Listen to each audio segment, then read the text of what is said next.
Herkese merhaba arkadaşlar. Bugün İtalyan tiramisu pastası yapacağız. Bunu iki türlü yapıyorlar. Bir tanesi kedi dili, lady finger dedikleri. Diğeri de pandispanya ile yapıyorlar. Biz bugün biraz daha kolay olan yöntemi kullanacağız. Pandispanya ile yapacağız. Şimdi güzel bir pandispanya yaparak işlemimize başlayalım. Pandispanyamız için iki yumurtanın sarısını ve beyazını ayırarak başlıyoruz.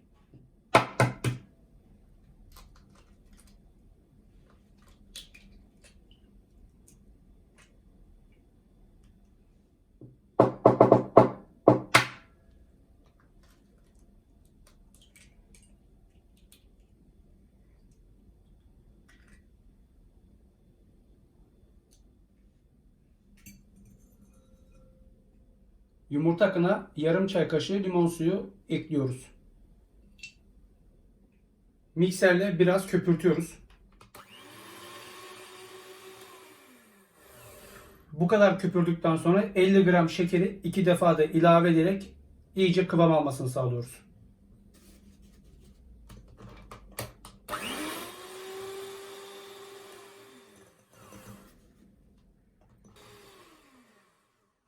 Bu kıvamı aldığında yumurta akımız hazır demektir. 2 yumurta sarısını kabartmış olduğumuz beyazı ekleyip tamamen karışana kadar çırpmaya devam ediyoruz.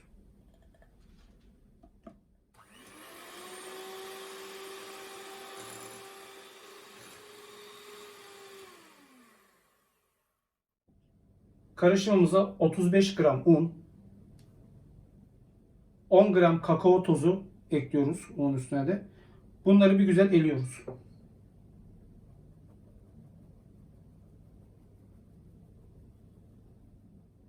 Çırpma teliyle güzelce karıştırıyoruz.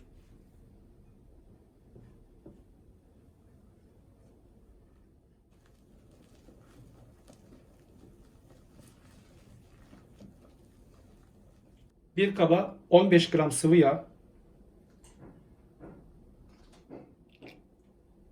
15 gram süt ilave ediyoruz. Ve karıştırıyoruz. Bir kaşık alıyorum kakaolu karışımdan. Buraya aktarıyorum ve içinde çözdürüyorum.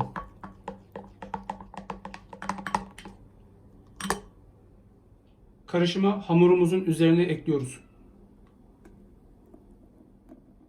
Bir spatula yardımıyla fazla havasını söndürmeden güzelce karıştırıyoruz.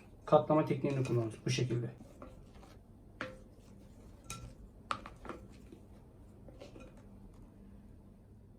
Karışımı kalıbımıza aktarıyoruz.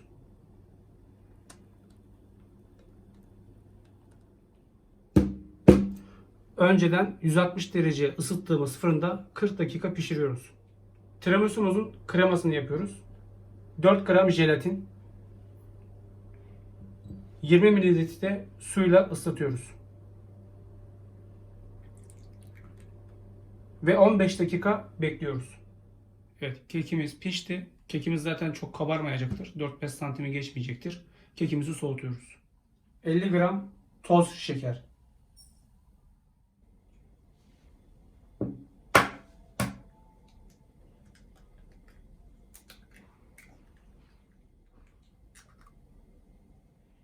Toz şekere 2 yumurta sarısı ekliyoruz.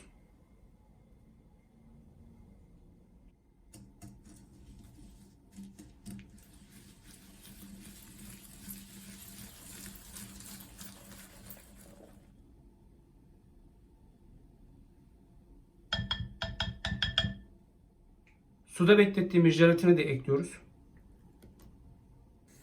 Kaynayan suya karışımımızı yerleştiriyoruz. Jöle iyice eriyene kadar karıştırıyoruz. Seri bir şekilde yumurtamızı pişirmiyoruz. Bu kıvamı aldıktan sonra ocaktan alıyoruz ve soğutuyoruz. Yarım çay kaşığı vanilya özütü.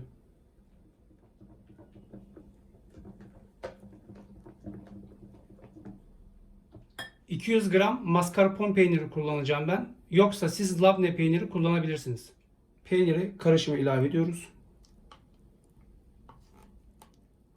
Güzelce karıştırıyoruz.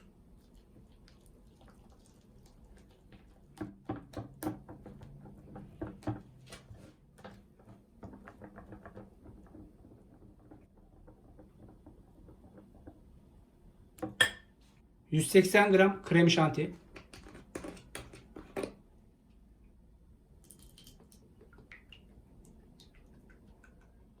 Şantimizi %80 oranında kabartana dek çırpıyoruz.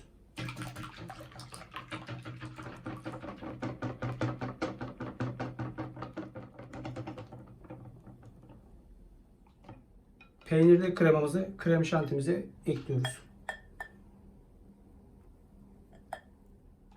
Bir spatula yardımıyla iyice homojen hale gelene kadar karıştırıyoruz.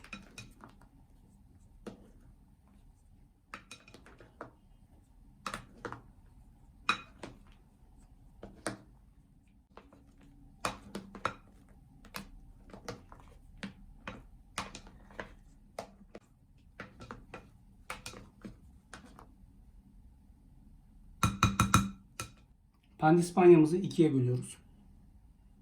15 santim kalıpla parça çıkartıyorum. Kalıbın boyuna göre. Şöyle üstüne koyup bastırdığımızda o kendi boyutuna göre kesecektir. Sonra dışarıda kalan parçayı alıyoruz, çıkartıyoruz.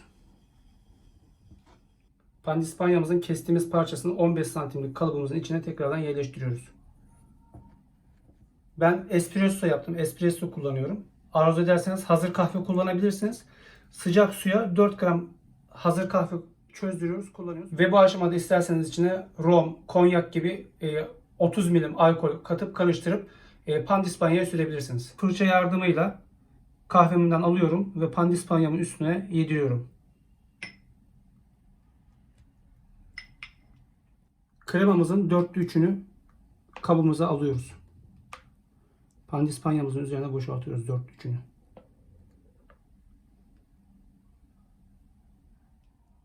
İkinci katı daha küçük keserek yerleştiriyoruz. Pandispanyamızın üzerine fırça yardımıyla kahve sürüyoruz. Kahve sürerken de kremamızın üzerine gelmemesine özen gösteriyoruz. Görüntü açısından.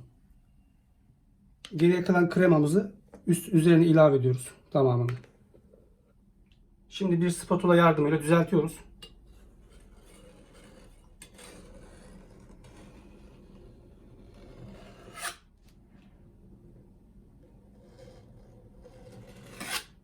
Evet, tiramisu'muzu hazırladık. Şimdi 4 saat buzdolabında dinlendirdikten sonra üzerine kakao serpip servis yapacağız. Tiramisu'muzu kalıptan çıkarmak için bir kaba bez alıyoruz ve üzerine sıcak su boşaltıyoruz.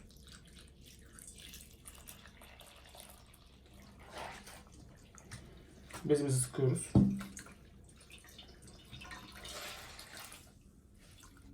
Kalıbımızı bu şekilde ısıtıyoruz.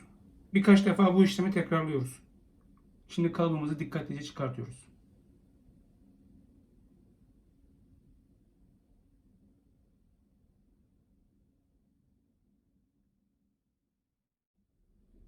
Şimdi üzerine bolca kakao tozu eliyoruz.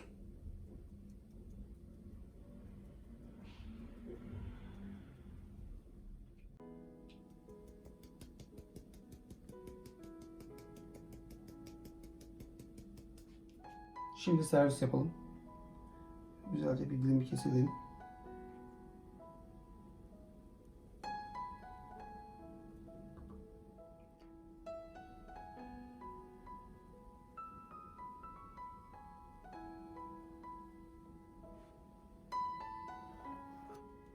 Şöyle güzel bir dilim çıkartalım.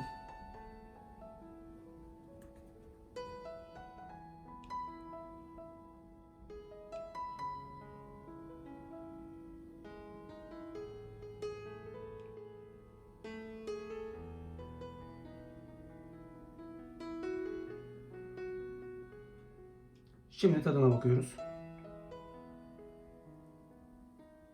Çok güzel ses çıkıyor.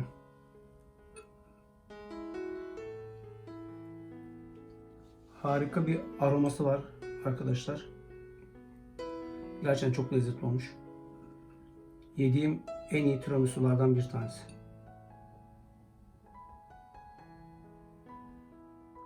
Tarifimi beğendiyseniz arkadaşlarınızla paylaşmayı, en önemlisi kanalıma abone olup bana destek olmayı lütfen unutmayın. Sofranızdan bereket, tabağınızdan mutluluk eksik olmasın arkadaşlar. Yeni bir tarifle görüşünceye dek hoşça kalın, afiyetle kalın.